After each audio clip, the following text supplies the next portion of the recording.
Food వస్తుంది, water వస్తుంది, అన్ని వస్తున్నాయి కానీ అన్ని పోయినాయి. కానీ మా ఇంట్లో సామాన్లు కానీ అన్ని పోయింది. నా సర్టిఫికేట్ సగా పోయింది. ఇంటర్మీడియట్ చదువుతున్నా, సర్టిఫికేట్ 10th ఇంటర్ అన్ని పోయింది.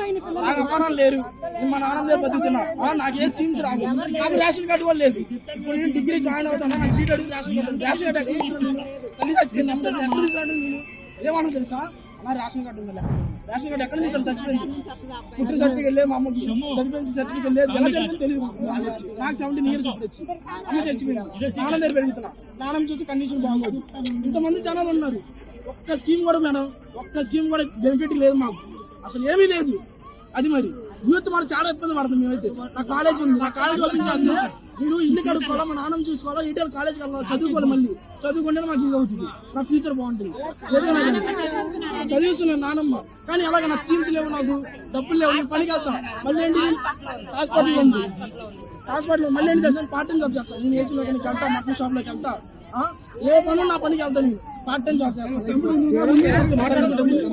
ప్రతి పార్ట్ టైం జాబ్ చేస్తాను. ఎప్పుడు కష్టపడి ఎప్పుడు చిన్న జాబ్ చూడండి, 10 మంది బతికినా కానీ తలెత్తుగా బతకాలని చూసుకుంటాం. అది మా నాన్న నేర్పించింది. అది ఇంతమంది స్కీమ్స్ వస్తున్నాయి కానీ బెనిఫిట్ లేదు మేడం, బెనిఫిట్ లేదు. ఫోటో దిగుతున్నారు ఇంతమంది, సోషల్ మీడియాలో పెడుతున్నారు అంతే.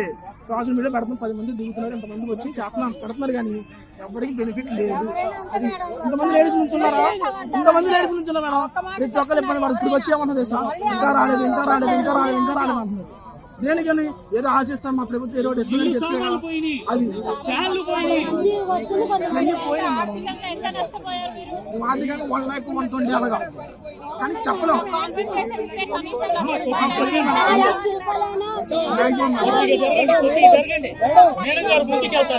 ఇంకోటి ఏంటంటే మీరు మీరు స్టేట్మెంట్ ఇచ్చి వదిలేకూడదు. మీరు స్టేట్మెంట్ ఇచ్చి వదిలేస్తే వాళ్ళు కూడా పట్టించుకోరు. మీరు ఆ విషయంలో మీరు కొద్దిగా శ్రద్ధ తీసుకొని ఆ విషయంలో మీరు ఏదైనా హెల్ప్ చేస్తే వెంటనే వెళ్ళిపోతారు. లేకపోతే మీరు ఒక్కసారి మాట్లాడి వెళ్ళిపోయారంటే వాళ్ళు కూడా పట్టించుకోరు. ప్రతి ఒక్కరు వస్తారు. మేడం గారు నోట్ చేశారు, ముందుకు వచ్చి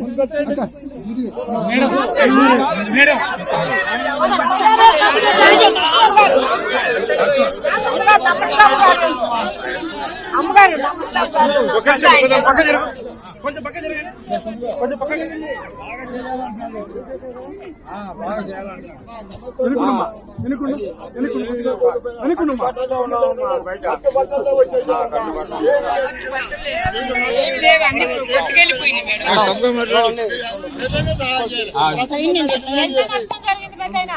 ఎంత నష్టం జరిగింది?